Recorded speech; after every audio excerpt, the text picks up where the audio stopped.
gente já começa, né? Só falta 5 tudo minutos. bem, informalmente, assim, a gente Né? vai pensar. Sem dúvida. Bom, estou ao vivo aqui. Bom, eu estou aqui com muita honra com o professor Ari. Deixa eu fazer uma perguntinha só para você. Essa minha imagem tá boa ou tá ruim? Tá bom, o senhor está ao vivo. As pessoas estão vendo. Olha, não, tudo bem, aqui é tudo informal. Todo mundo saber que eu não entendo nada desse negócio do Instagram aí, estou fazendo pela primeira vez esse negócio de live, então vocês vão me desculpar se os erros que puderem acontecer da minha parte. Está tudo certo. Eu acho que essa é a vida real, né, professor? E está tudo certo. Exatamente. Bom, eu quero dizer que eu já falei isso para o senhor via Zoom, mas eu quero dizer que é uma honra e uma alegria imensa ter o senhor aqui para conversar comigo, ainda mais sobre Ken Wilber, que é alguém que eu admiro absurdamente. Eu acho que eu tenho uma admiração similar, mas eu tenho certeza que a sua é muito maior do que a minha, né?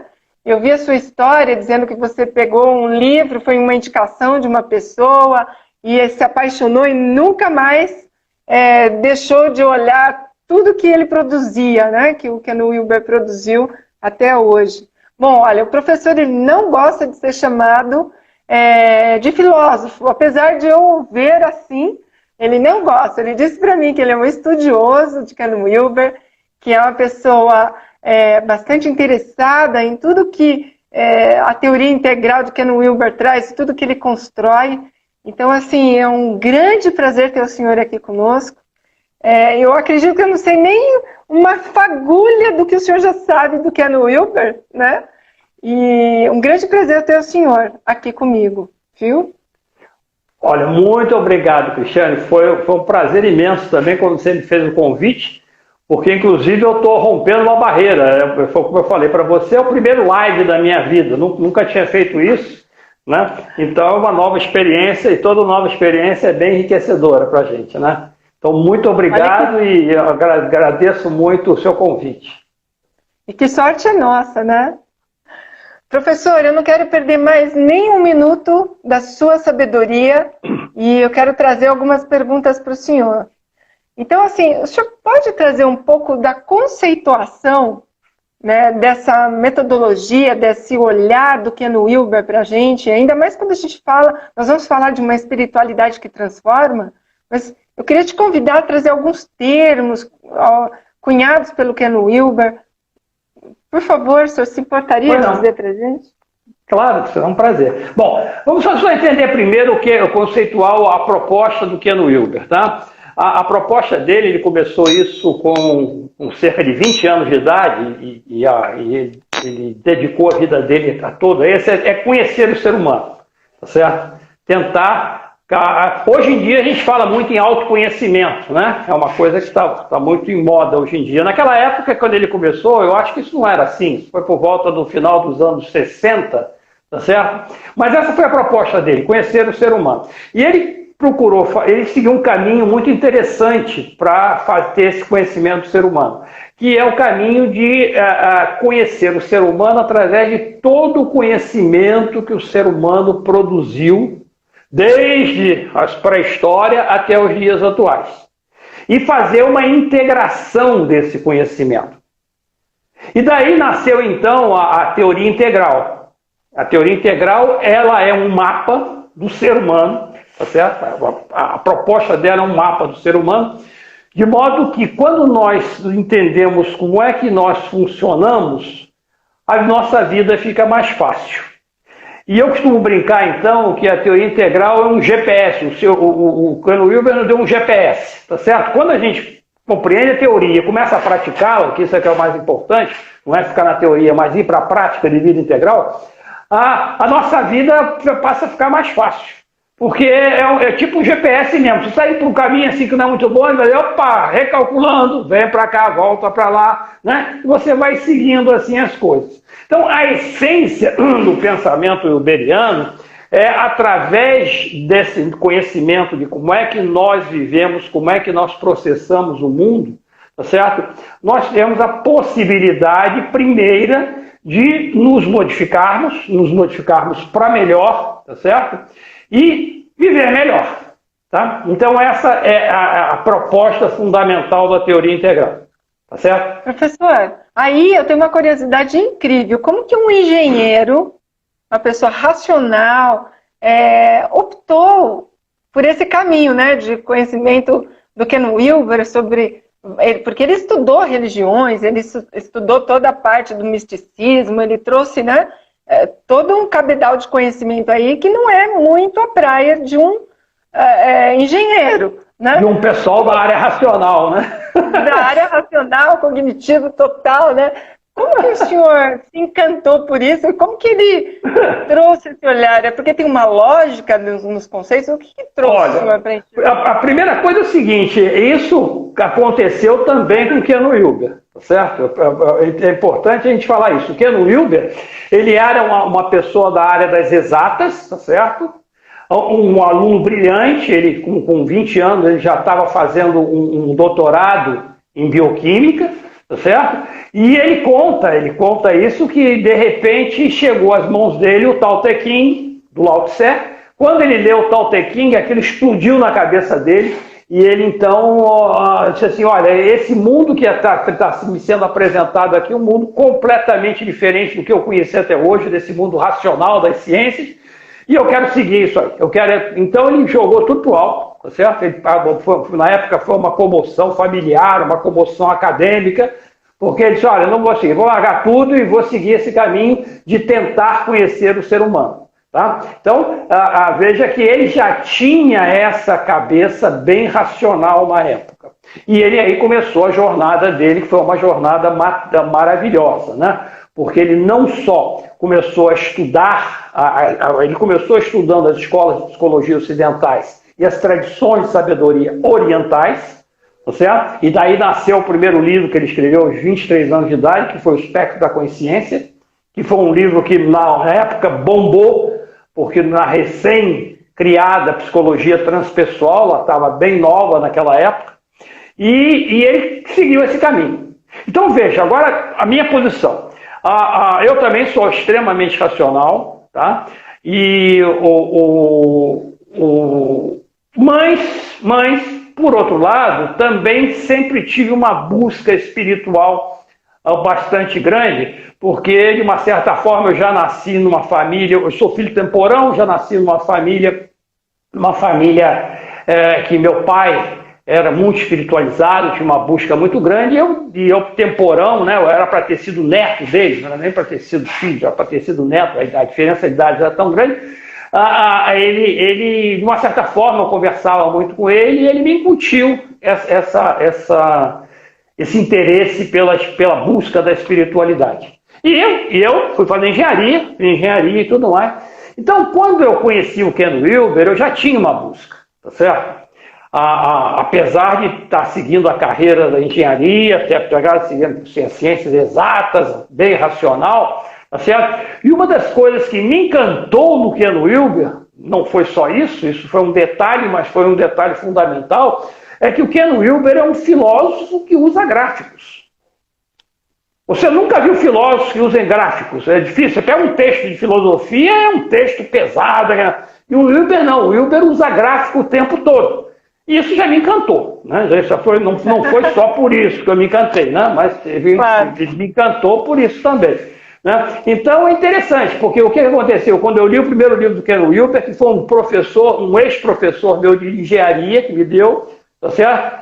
Ele me deu o livro e disse, Ari, eu acho que você vai gostar desse livro aqui. Ele também era um buscador espiritual, nós nos tornamos muito amigos, era uma pessoa maravilhosa. E quando eu li aquele livro, que foi A Ciência Sem Fronteiras, aquilo explodiu na minha cabeça. Eu falei, nossa senhora, era isso aí que eu estava procurando, era isso que estava faltando.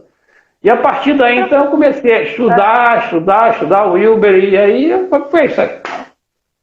Professor, e falando de um mundo racional, que aqui, pelo menos no Ocidente, né, a minha percepção, não que isso seja uma verdade, mas é que somos muito mais racionais do que emocionais, né?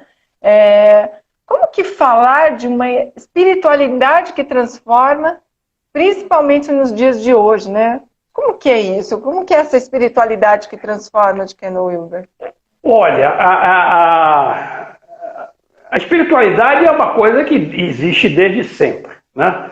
Eu acho que desde que o ser humano ele se entendeu por ser humano, uma das primeiras coisas que, vamos assim, que o amedrontaram primeiramente e depois o espantaram, a reação de espanto. Imagina os primeiros Homo sapiens, né? Aquela transição dos hominídeos para os Homo sapiens, né? Vendo naquela época aqueles fenômenos da natureza que deveriam ser muito mais violentos do que são hoje em dia, uma natureza muito mais inóspita do que hoje em dia. A primeira sensação deles deve ter sido: existe alguma coisa superior, tá certo? Que eu não sei o que é, que eu não vejo e que me mete muito medo. Porque, olha, é trovão, é raio, é maremoto, é terremoto, isso aí, alguém é responsável por isso. Então, essa é a primeira sensação de espiritualidade que o ser humano teve, tá certo? E a partir daí, então, ele começou uma busca por tentar compreender isso. Então, e essa busca vem desde sempre, através principalmente da filosofia e das tradições de sabedoria, das tradições espirituais. Essa busca vem desde essa época. E como nós estamos num processo evolutivo, tá certo? A nossa ciência já diz isso, quer dizer, a ciência hoje nos mostra que o universo como um todo nasceu de um Big Bang, nasceu de um ponto fundamental. E desde então, esse ponto fundamental vem sofrendo um processo evolutivo, passando pela matéria, pela vida, até chegar ao ser humano, tá certo? E nós, seres humanos, continuamos essa evolução. Então, essa busca de tentar compreender esse algo superior, que nós podemos chamar de espiritualidade, também vem evoluindo com o ser humano. Isso é que é uma coisa fundamental. Essa busca não é a busca de espiritualidade atual, é diferente da busca de espiritualidade de 500 anos atrás, de 5.000 anos atrás. Ela também vem evoluindo nesse processo. Tá? Então, esse é o primeiro ponto interessante. Porque se você me pediu para falar sobre uma espiritualidade que transforma, tá certo?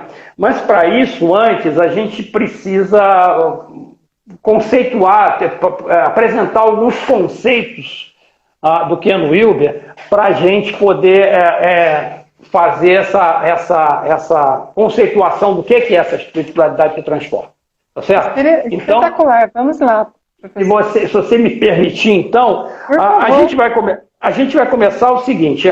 Eu falei para você, o processo da evolução é um processo que vem acontecendo desde o Big Bang, tá certo? E essa evolução, então, nós podemos, vamos dizer, dividi-la em 3 grandes estágios, vamos dizer assim, 3 macro estágios. Um estágio que nós chamamos de pré-pessoal, que vem desde da matéria, tá certo? Até quando se formou a matéria, após o Big Bang, os primeiros astros, etc. e tal, e depois quando surgiu a vida aqui na Terra. Então essas 2 primeiras, a matéria e a vida, nós consideramos estágios pré-pessoais. Porque depois, quando o ser humano surgiu, tá certo? Então, esse surgimento do ser humano, que é a nossa situação atual, nós chamamos que existem diferentes estágios pessoais, tá certo? E por enquanto nós vamos ficar só com esses 2 grandes estágios aí. Então, todos nós, ou a grande maioria dos seres humanos, estamos em diferentes estágios dentro desse macro estágio pessoal, tá certo? Essa é a primeira coisa que eu queria chamar a atenção para nós, tá? E veja, existe um processo nessa evolução, que é um processo muito parecido assim, como se a gente tivesse, se a gente visse a evolução como se fosse um edifício de infinitos andares, tá certo? Então, o que acontece é o seguinte, a proposta dessa evolução seria nós irmos conhecendo esses andares, mas isso tem que ser feito aos poucos. Então, eu estou no primeiro andar da evolução. Quando eu estou nesse primeiro andar, eu não conheço nada. Eu estou num estado ali de praticamente de fusão com aquele primeiro andar. De repente, eu começo a conhecer aquele andar. Estou aqui na minha sala, aqui, eu entrei nessa sala, no meu escritório, eu vejo que tem um móvel aqui, tem um computador na minha frente, então eu começo a conhecer. Quando essa sala já não tem mais graça para mim, então eu vou em buscar de algo, eu quero ir para cima, eu quero ir para o andar de cima. Então, essa ida para o andar de cima é o que a gente chama uma transcendência para o segundo andar. É importante que uma vez que eu tenha ido para o segundo andar, que eu então vá e inclua o primeiro andar.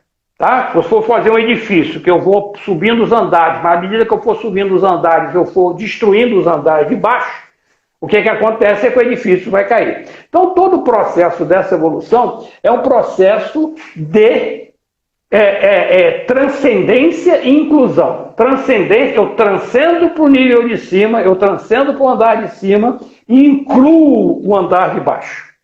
Certo? Isso acontece em todas as áreas nossas, inclusive na área da espiritualidade.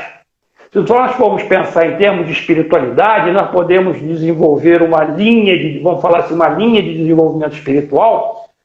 Nós temos vários níveis de espiritualidade. Grosso modo, assim, só para ter uma ideia, eu começo uma espiritualidade que começa num nível mágico, num nível arcaico, inicialmente. Depois nós vamos para um nível mágico, depois nós vamos para um nível mítico, para um nível racional, eventualmente para um nível pluralista, que é onde a gente está mais ou menos agora, e vamos continuar esse processo, depois para um nível integral e assim por diante. Certo? Então, essa é a primeira ideia que eu queria dar para vocês, é que essa evolução se dá por estágios. Tá? Bom, e nós, agora falando mais assim, eu vou simplificar mais a coisa e vamos dizer o seguinte, esse estágio pessoal que nós estamos agora é um estágio que nós podemos, assim, de uma forma bem compacta, tá certo? Sem nenhum detalhamento, chamarmos que é um estágio do nosso ego. E eu vou usar aqui a palavra ego de uma forma bem ampla, tá certo? A palavra ego, ela tem diferentes conotações para diferentes escolas de psicologia, para diferentes filosofias, etc. e tal. Eu aqui nós vamos entender ego apenas como o seguinte, é aquela sensação que nós temos, cada um de nós tem, que nós somos uma individualidade, tá certo? E que somos separados de outras pessoas, ou de outras coisas, tá? Eu sei que eu sou diferente da Cristiane, eu sinto isso, é uma vivência, e você é diferente de tudo que está à sua volta aí, você é diferente dos seus cachorros, tá certo? Você é diferente dos móveis da sua sala, isso é uma sensação vivencial que todos nós temos, tá certo? Agora, esse ego, ele vai também evoluindo, quer dizer, ao longo desse processo de vida, a gente também vai desenvolvendo esse nosso ego. Então, vamos então pegar esse estágio que nós estamos chamando de pessoal e chamar esse estágio de estágio egóico, tá certo? Muito bem. Então, esse seria o primeiro conceito que eu gostaria de trazer para você, antes da gente ir. Eu estou preparando todo o terreno para depois falar numa espiritualidade que transforma. Mas é importante a gente ter esses conceitos. O segundo conceito que eu queria trazer é o conceito de legitimidade e de autenticidade. Tá certo? Veja, nós, no processo evolutivo, nós podemos chegar num determinado estágio, num determinado nível, e nós vamos ficar naquele nível, passeando por aquele nível, tá certo? Até conhecer aquele determinado nível, até conhecer aquele determinado andar, naquele exemplo que eu dei. Antes que eu possa, então, transcender para o andar de cima. Porque enquanto eu estiver conhecendo aquele andar, eu não tenho muito interesse em conhecer o andar de cima, certo? Aí quando eu já estou com aquele andar mais ou menos bem conhecido, aí é que começa o meu interesse. Puxa vida, o que tem no andar de cima? Então, esse processo é um processo horizontal, é como se eu estivesse passeando naquele andar, tá certo? Então, isso é o que nós chamamos um processo de translação, tá? Eu estou transladando eu estou passeando por aquele andar. E quando, então, eu passo para um processo, quando eu passo para o andar de cima, eu, então, eu aí tive um processo de transformação. Então, essa ideia da translação e da transformação é que vai nos levar mais tarde a esse conceito de energia, de religião translativa e transformativa. Tá? Professor, tem uma colocação aqui do Márcio Cabe. O desafio Sim. é que quando novas tendências surgem e viram tendência, as pessoas entendem no racional, mas não no coração. Mas o ego faz com que ela queira dizer que evoluiu. Sim, são as duas coisas. Aliás, então, Márcio, nós estamos pensando... porque a coisa vai ficando mais complicada, não queria entrar nesses detalhes, tá certo?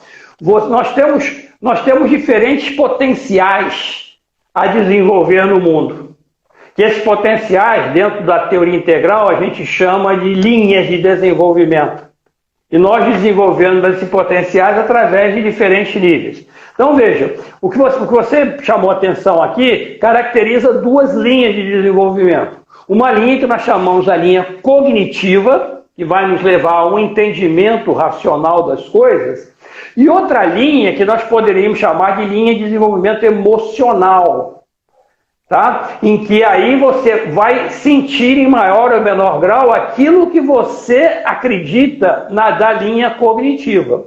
E, obviamente, o nosso desenvolvimento vai dando nas diferentes linhas de diferentes formas. Eu posso estar muito evoluído numa linha cognitiva, por exemplo, e pouco evoluído numa linha racional, ou menos evoluído numa linha espiritual, que é outra linha, ou menos evoluído ainda numa linha interpessoal, que é como eu me relaciono com as pessoas. Então, essa já é uma complexidade maior desse processo, que eu não queria entrar em detalhes aqui, porque senão aí a gente vai se perder no foco da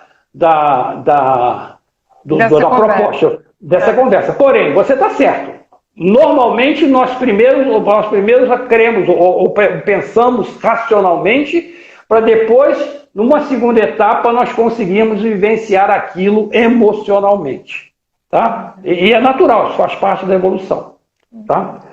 Bom, então veja, o outro conceito que eu queria dar para vocês, antes da gente entrar propriamente na religião translativa e transformativa, certo? É o conceito de legitimidade e autenticidade. Tá? Vejam, esses conceitos, quando eu vou falar em legitimidade e autenticidade aqui para você, dentro do como Wilber conceitua. Se você for, por exemplo, no dicionário, você vai achar outras definições para a palavra legitimidade e para a palavra autenticidade. Tá? Então, eu vou conceituar o que o Wilber definiu como legitimidade e como autenticidade. Tá certo? Então, vamos lá. A legitimidade nós dizemos que uma ideia ou um líder é mais legítimo quanto mais essa ideia for aceita por um maior número de pessoas. Então, essa ideia será mais legítima se ela tiver um maior número de seguidores. Agora, vai de seguidor aí da internet, aí, esses blogs, essas coisas todas, os blogueiros aí, as pessoas que estão seguindo, elas serão mais legítimas quanto mais seguidores tiverem. Esse é o conceito de legitimidade do Wilber, tá certo? Então, vejam que esse é um conceito horizontal, uma escala horizontal nesse processo. Tá? À medida que a minha ideia for se difundindo e for sendo mais aceita, ela vai se tornando mais legítima do que outra ideia ou outra pessoa que tiver o menor número de seguidores. Tá certo? Então, esse é o conceito de legitimidade. O conceito de autenticidade é uma escala vertical. A autenticidade vai medir a profundidade ou a elevação da minha ideia. Tá certo? Então, quanto mais autêntico eu for, quanto a minha ideia for mais profunda ou mais elevada, tá certo? Ela vai ser mais autêntica. Tá? Então, esses dois conceitos de legitimidade e autenticidade vão nos ajudar muito a entender essas duas religiões, a translativa e a transformativa. Tá certo? Bom, Mas antes, para dar um exemplo assim, bem simples, eu vou pegar 3 líderes mundiais e vou mostrar como é que a gente pode brincar com essas coisas que aconteceram ao longo da história. Então veja o seguinte, vamos pegar o Hitler. O Hitler foi um líder legítimo, mas ele não foi um líder autêntico. Isto é, ele foi na época dele, naquela época, num contexto histórico, naquela época, praticamente todo o povo alemão aceitou e seguiu as ideias do Hitler. Então, isso mostra uma grande legitimidade dele. Porém, a mensagem dele era uma mensagem totalmente não autêntica. Uma mensagem de uma superficialidade total, né? Até uma mensagem até patológica, certo? Então, o Hitler é um exemplo de um líder que foi autêntico, que foi legítimo, porém não foi autêntico. Se o Hitler vivesse hoje, por exemplo, hoje na Alemanha, por exemplo, o Hitler não é mais um líder legítimo. A grande maioria do povo alemão renega as ideias do Hitler. Ele continua não sendo autêntico e ele também hoje, se fosse hoje, ele também não seria legítimo. Um segundo líder... Ai, desculpa, é que eu fiquei tentada aqui, que a gente está falando de autenticidade, né? Eu tenho uma parte do texto, né, que está no seu site, que eu achei incrível, porque a transformação autêntica não é uma questão de crença, e sim morte do crente. Isso para mim está... Eu não queria que o senhor fosse embora antes de falar sobre Vamos chegar lá. Quando a gente for falar das duas religiões, aqui vai chegar lá. Você me lembra de novo, na hora você me lembra disso. Bom, então veja, então o Hitler era um líder que foi legítimo, mas não foi autêntico. Agora vamos pegar um outro líder que foi o contrário. Ele foi autêntico, porém não foi legítimo. Tá certo? Ele trouxe uma mensagem extremamente profunda, porém não foi aceito à sua época pela sua comunidade. Esse líder foi Jesus. Tá? Jesus trouxe uma mensagem extremamente profunda, extremamente elevada, mas, no entanto, não foi aceito naquela época pela sua comunidade, a ponto que foi até crucificado. Então, o segundo exemplo é o exemplo do líder autêntico, porém que não foi legítimo. Tá? O terceiro exemplo é o exemplo de um líder que foi ao mesmo tempo autêntico e legítimo à sua época. Tá certo? Quem foi esse líder? Entre muitos outros, estou dando exemplo de algum, foi o Gandhi. O Gandhi, ele trouxe uma mensagem extremamente profunda, a mensagem da não violência, tá certo? Da obediência civil, da igualdade entre todos, tá certo? E também na época dele, na época da independência da Índia, naquele período, ele foi aceito por praticamente todo o povo indiano. Então, ele ligou a sua autenticidade a uma legitimidade. Mas essa legitimidade do Gandhi só aconteceu até a independência da Índia. Porque a partir da independência da Índia, houve a cisão entre os muçulmanos e os indianos, tá certo? Os hindus, houve aquela guerra civil, aí criou-se o Paquistão, etc, etc e tal. Então, esse conceito de legitimidade e autenticidade vai ser fundamental aqui para nós entendermos os tipos de religião. Tá certo? A autenticidade, a legitimidade é uma escala horizontal e a autenticidade é uma escala vertical. Tá bom? Bom, então eu acho que com isso, então, aqui, agora a gente podia chegar a começar a definir as funções da religião, tá certo? O Wilber fala que a religião, e a gente está falando de religião no seu sentido mais amplo, tá certo? Ela tem duas funções básicas. Uma função que ele chama de translação, e a outra função de transformação. Então veja, translação, nós como pegamos assim, eu vou ficar naquele naquele meu andar, tá certo? Eu vou passear ali, tá certo? E a transformação eu vou transcender para o andar de cima. Então, essas duas religiões, elas são importantíssimas,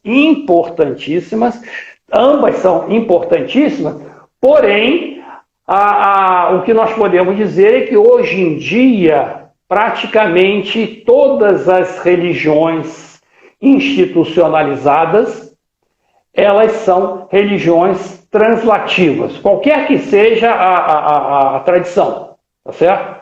Todas elas são religiões translativas. E qual é a proposta da religião translativa? Veja, todos nós temos uma angústia existencial. Todos nós temos aquela angústia que o nosso ego tem, tá certo? O que eu estou fazendo aqui, tá certo?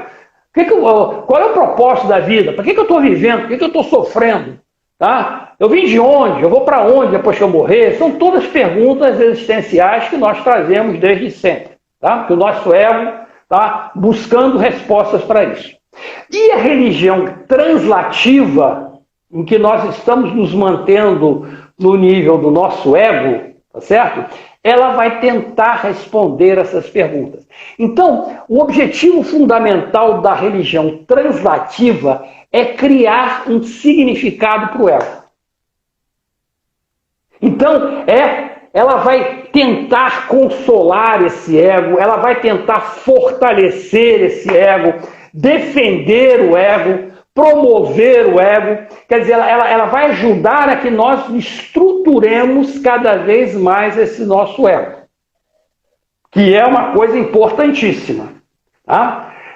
E ela faz isso através de quê? Ela faz isso através de mitos, através de histórias. Por exemplo, Jesus falava sobre parábolas, né? Através de rituais. Os rituais são muito importantes nas religiões translativas. Os rituais, eles, de uma certa forma, eles materializam a nossa fé. Quando fala em fé, o que é fé? Crença, a gente fica meio perdido, né? Quando você participa de um ritual, parece que realmente você está materializando a sua fé. Ele age profundamente em nós de alguma forma que a gente parece que a gente pega na nossa crença, tá certo? E através de dogmas. É outra característica das religiões translativas. Ela vai te dizer diversos preceitos, dogmas, que você deve ter que seguir, tá certo? Se você quiser ser salvo. Então tem o conceito da salvação aí. E a salvação da religião translativa é uma salvação que vem de fora. Nas religiões translativas, nós estamos em busca ou esperando, eventualmente, um Salvador, aquele que vem nos salvar. É o que o filósofo Humberto Roden, um filósofo brasileiro maravilhoso, chamava da halo-redenção. Nós estamos em alguém vem nos salvar. Os exemplos clássicos estão dentro da nossa tradição. Até hoje, o judaísmo está esperando o Messias, que vem salvar. No nosso caso do cristianismo, Jesus já foi esse Messias que já veio para nos salvar. E que nós agora estamos esperando a segunda volta dele para ele nos salvar. Então, essa característica da salvação é muito marcante nas religiões translativas. E para que nós sejamos salvos, então o que nós temos que fazer? Nós temos que aceitar os dogmas, nós temos que seguir os rituais, etc e tal. Senão nós não seremos salvos. Certo? Então, essa religião translativa é uma religião que ela se caracteriza por um movimento horizontal, uma maior ou menor legitimidade. Todas essas religiões translativas que nós vemos, e a grande maioria, o que elas são em busca? Elas são em busca de aumentar o número de fiéis, aumentar o número de seguidores, tá certo? Elas estão em busca de um proselitismo no sentido de trazer mais para a sua religião, porque eu acredito que a minha religião é a única que salva. E que o meu Deus é o único que salva. Então eu vou querer trazer cada vez mais gente para a minha religião. E com isso aumentar a legitimidade da minha religião. Essa religião translativa, ela é importantíssima. Por quê? Porque, historicamente, ela foi a maior cola social da humanidade. Todas as culturas, todas as sociedades, elas se mantiveram aglutinadas graças a essa religião translativa, qualquer que seja a cultura, a época histórica, etc. e tal. Tá? Então, essas são as características da religião translativa. Muito bem. Até aqui tudo bem? Tudo ótimo.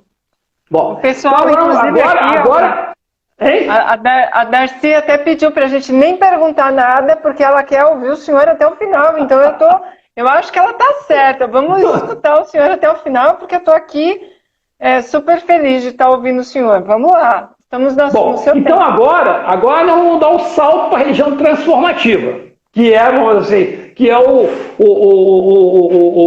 objetivo dessa nossa conversa hoje. Você me propôs falar sobre a religião transformativa.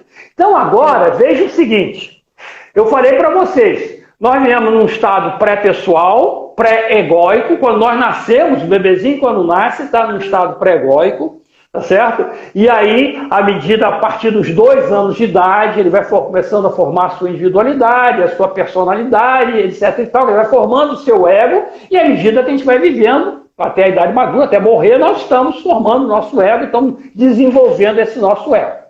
Então, nós estamos saindo de um estado pré-egóico para um estado egóico, tá certo? Agora, vai chegar uma hora, para algumas pessoas, não para todas, em que vai começar a dar uma comichão na gente, tá certo? Que é a comichão de que eu quero ir além do ego. Eu quero transcender o meu ego. E aí, então, eu quero ir para aquilo que nós chamamos um estado transegóico, um estado transpessoal. Então eu saio do pré-pessoal para o pessoal e eventualmente eu quero ir agora para o transpessoal. E nessa hora é que entra a religião transformativa. O que é a religião transformativa? Ela vai fazer o seguinte, o objetivo fundamental dela é transcender o ego. É ir além do ego. Metaforicamente falando, é morrer para o ego. Na verdade, essa morte é uma metáfora, porque dentro daquela ideia de transcendência e inclusão, quando eu transcendo para um estágio transpessoal, meu ego continua existindo, tá? Só que eu agora serei o meu ego e mais alguma coisa. Então, isso é a função ou objetivo fundamental da religião transformativa, tá? Ela quer o quê? O propósito da religião transformativa agora é transcender o ego. É nós nos desapegarmos do nosso ego para poder ir para um estágio transegóico. Então, diferentemente da religião translativa, a religião transformativa ela vai desafiar o meu ego, ela vai interpelar o meu ego, ela vai tentar desmontar a minha interpretação egóica, porque todo esse processo é o processo de eu estar me desapegando do meu ego para transcender para algo além do ego. Tá? E, obviamente, isso é uma coisa extremamente difícil. Tá? Então, o que a religião transformativa traz? Ela busca estados de transpessoalidade. E para isso, então, ela tem todas as técnicas, né, de práticas espirituais específicas, práticas meditativas, práticas contemplativas, no sentido de nós tentarmos transcender o nosso ego e atingirmos estados de transpessoalidade. Então, vejam, essa religião transformativa é um movimento que leva a uma maior autenticidade. Porque agora eu quero me aprofundar mais ou me elevar mais. A religião translativa não, eu vou ficar sempre ali, né? Ela busca mais legitimidade. A religião transformativa está em busca de maior autenticidade. Eu transcender o meu ego. E, historicamente, ela sempre teve muito pouca legitimidade. São poucas as pessoas ainda hoje no mundo que já de alguma forma conseguiram atingir estados transegóicos. É uma coisa muito rara, que lhe exige, se você realmente quiser se desenvolver praticamente uma proposta para a vida inteira, tá certo? E lembrando, quando a gente fala assim, o sujeito é iluminado, né? Você comentou antes da nossa conversa, a iluminação, que é um termo muito mais abrangente, é muito mais complexo do que isso, mas só para nós ficarmos aqui, nesse processo de uma busca de transpessoalidade, existem diferentes estágios que você vai seguindo.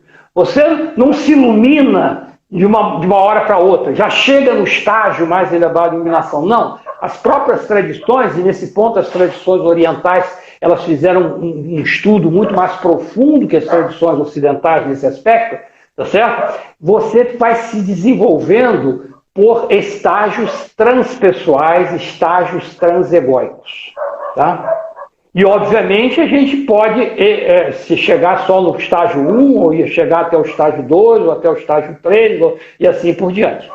Tá? Então, vejam, quanto a religião translativa é uma religião que é para fortalecer o nosso ego, a religião transformativa é uma religião para, metaforicamente, matar o nosso ego. Tá certo?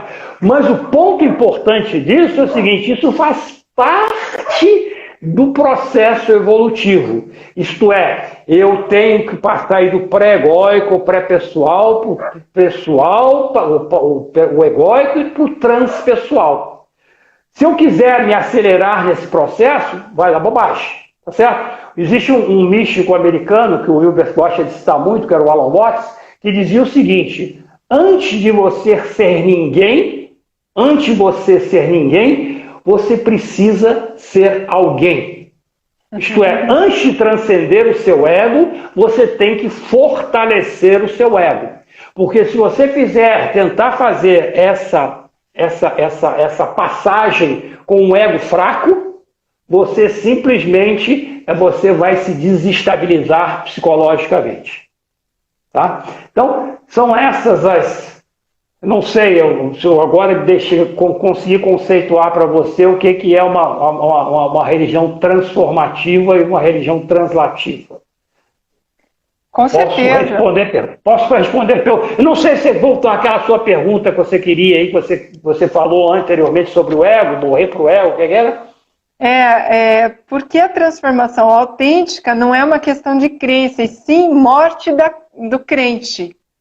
Pois é. Por quê? Porque o que acontece é o seguinte, enquanto nós estivermos no nível do ego, tá certo? Enquanto eu estiver na religião translativa, eu simplesmente tenho que acreditar naquelas coisas que a religião me disse. É uma questão de crença, tá certo? Deus disse para mim que o mundo foi feito em 6 dias. Ponto final. Eu tenho que crer nisso porque está lá na Bíblia. A Bíblia é a palavra de Deus. Então, não tem conversa, eu tenho que crer. Tá? Agora, quando você transcende do ego para um estado transegóico, aí deixa de haver a crença, aí você vivencia diretamente uma experiência em que você não precisa mais da crença, porque agora você está vivenciando. E esse salto de você vivenciar um estado transpessoal é uma coisa maravilhosa. E que vai, então, matar a crença. Agora, porque o que acontece?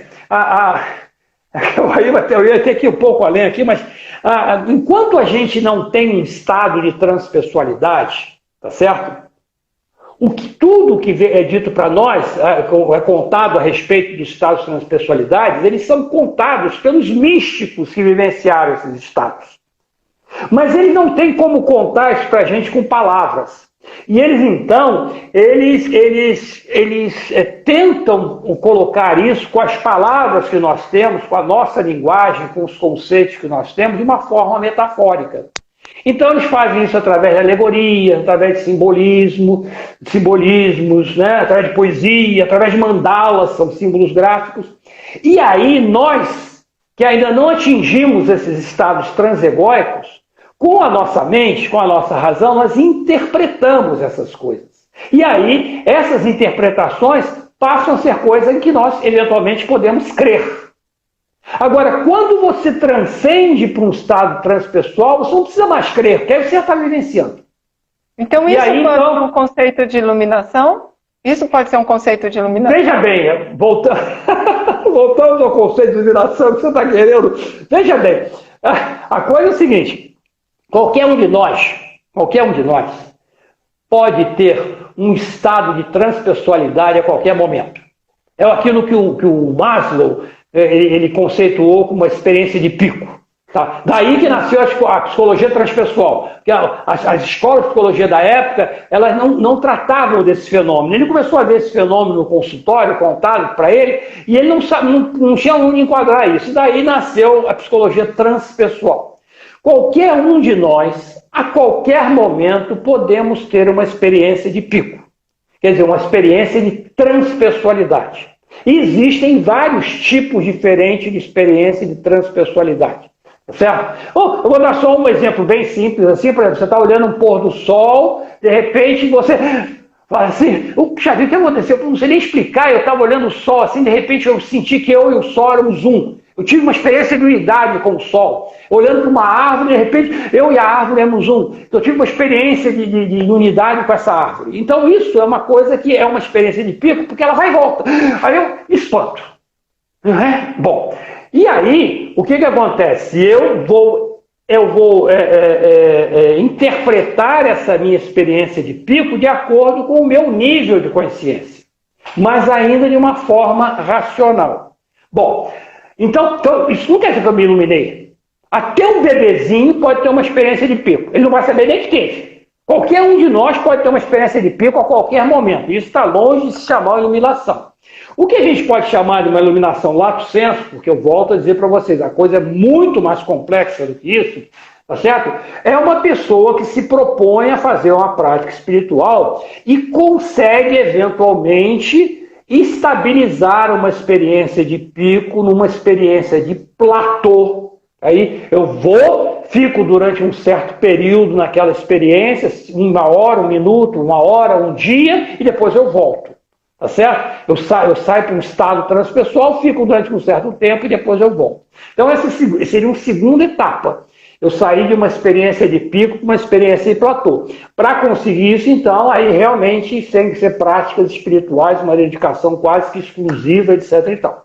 E eventualmente, no caso de alguns místicos, você pode atingir uma estabilidade naquele estado para sempre. Você fica naquele novo estado transpessoal o tempo todo, você não volta mais. Não é mais uma experiência de pico, não é uma experiência de platô. Você fica lá. Bom, aí você poderia dizer que essa pessoa, esse místico, se iluminou. Mas espera aí, mas se iluminou em que nível? Em que nível desse processo? Porque existem diferentes níveis de iluminação. Tá certo? Você pode ser... eu vou citar assim, 4 níveis, assim, só para falar assim... 4 estados de consciência, só para a gente ter, não se preocupe com os nomes aqui, tá certo? Que é o psíquico, o sutil, o causal e o não dual, tá certo? Um místico pode se estabilizar só no estado psíquico, então ele está lá. Outro místico, eventualmente, consegue estabilizar no estado sutil, então ele já está mais desenvolvido, está mais iluminado, entre aspas. Outro consegue se estabilizar no nível causal, estado causal, está mais iluminado ainda. E o outro, um estado não dual, que aí está totalmente iluminado. Então vocês veem que essa ideia de iluminação é muito mais complexa. Tá? E não é só isso, eu não vou entrar com a outra parte, que a outra parte da complexidade ainda é muito maior. Tá? Mas então, isso aqui você pode pensar em iluminação. Mas dentro daquela sua pergunta, a ideia de você ao transcender para esses estados transpessoais, você não precisa mais da crença. Porque agora você está simplesmente matando a crença, porque agora você está tendo uma vivência direta. Tá certo? O que está escrito aqui? Eu não estou vendo. 8 minutos. 8 minutos. Eu acabei, agora é a sua pergunta. O que eu tinha que falar, eu falei. Agora vocês perguntem o que vocês quiserem. Sabe por que eu estou falando isso? Por mim, eu ficaria aqui mais 1000 horas, porque eu bebo dessa fonte do Senhor, né? E é um prazer e é uma honra ter o Senhor aqui falando com a gente. Mas o Instagram, ele fecha de uma forma abrupta, sabe? Chega, é aquilo que o senhor comentou no começo, que coisa mais chata, e é mesmo, porque ele nem avisa, assim, deu 60 minutos, ele fecha e deixa todo mundo quieto, né? Eu adoraria que o senhor concluísse o seu pensamento e, assim, deixasse o senhor falando, até sabendo que nós temos essa restrição, né? Porque ele fecha sem avisar. E aqui tem uma pessoa, tem algumas pessoas falando, ó. Cadê? Eu vou falar as três. A Darcy, professora Ari, você pode explicar essa passagem dos sutras do Buda? Olha, que pergunta maravilhosa. Será que dá tempo nesse tempo? Não dá tempo. O meu amigo Darcy Brega, deve ser ele que está fazendo essa pergunta, não é? É ele mesmo. O meu amigo Darcy Brega, ele adora fazer, ele adora me deixar em palpos de aranha, entendeu? Darcy, impossível de falar sobre isso nesse tempo agora e fugiria totalmente ao nosso propósito. Todas as tradições têm as suas etapas. Tá certo? Os sutras do budismo, tá certo? Outras tradições têm outras etapas com outros nomes, inclusive o maior ou menor número de etapas, porque cada tradição vai ser mais detalhista ou menos detalhista, tá certo? O misticismo cristão tem as suas etapas, as sete moradas, por exemplo, de Santa Teresa d'Ávila, tá certo? Todas as tradições têm as suas etapas, tá? E dentro do budismo tem as etapas dos sutras do budismo. Tá? E o Darcy está dizendo aqui, os seres sencientes não existem, e tampouco se encontra uma força vital, Estes fenômenos são como bolhas de água e como bananeiras, como ilusões, como relâmpagos no céu, como luas d'água, miragens. Bonito isso, hein? Darcy, sossego facho.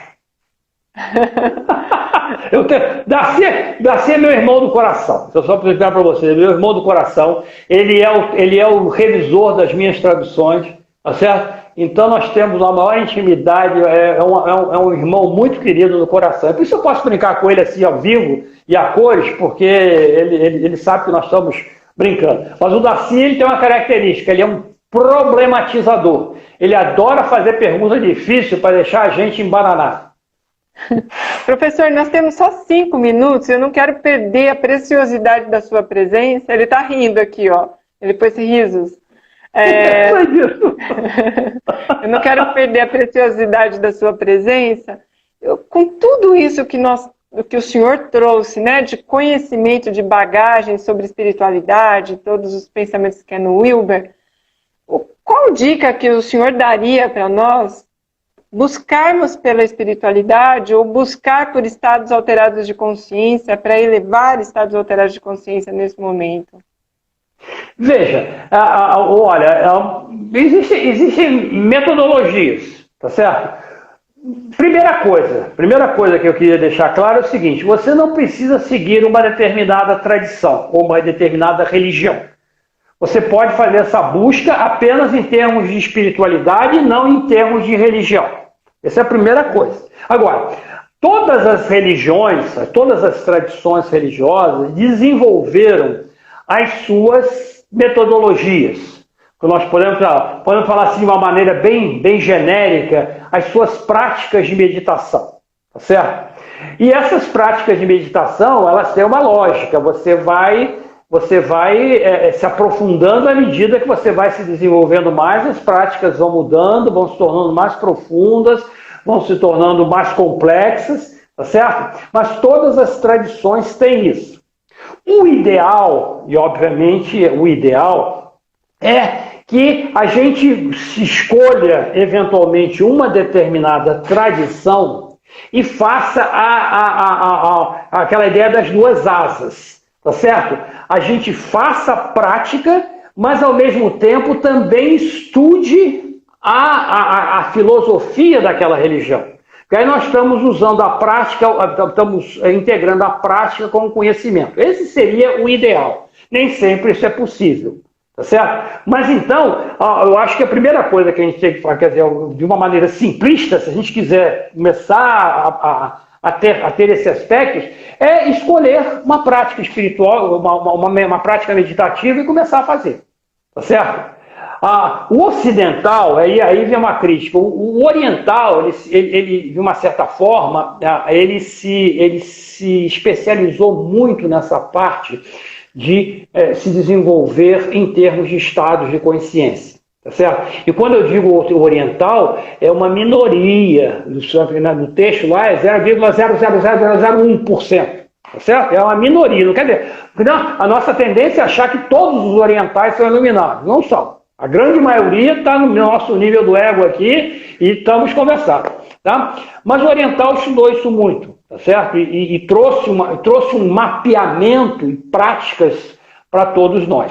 Nós importamos isso do Oriente. A partir da década de 60, nós importamos isso do Oriente. E aqui no Ocidente, como o nosso foco é muito mais pragmático, vamos dizer assim, nós passamos a usar as práticas meditativas muito mais, não para uma busca espiritual. Nós passamos a usá-la em função dos efeitos colaterais que ela dá.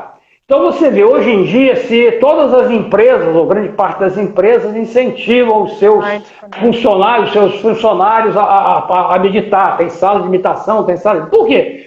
Porque os efeitos colaterais de uma prática meditativa é você ficar mais tranquilo, aumentar a sua criatividade, você diminuir o seu colesterol, tá certo?